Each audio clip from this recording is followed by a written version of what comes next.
ராணிப்பேட்டை சிப்காட் காவல் நிலையம் மீது நள்ளிரவில் பெட்ரோல் குண்டு வீசப்பட்ட தொடர்பாக கல்லூரி மாணவரை பிடித்து காவலர்கள் விசாரணை மேற்கொண்டு வருகின்றனர். விவரங்களுடன் ஈரான் செய்தியாளர் சிவா விவரம் என்ன?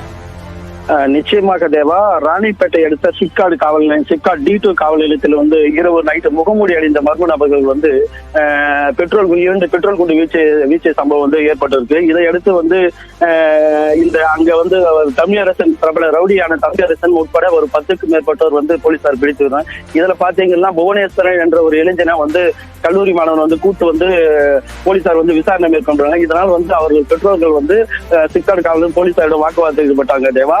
மேலும் இந்த பெட்ரோல் குண்டு வீசப்பட்ட சம்பவத்தை கேட்டு விவேகானந்தா சுற்றுலா 2 தனிப்படைகள் அமைத்து குற்றவாளிகளை தேடி வராங்க.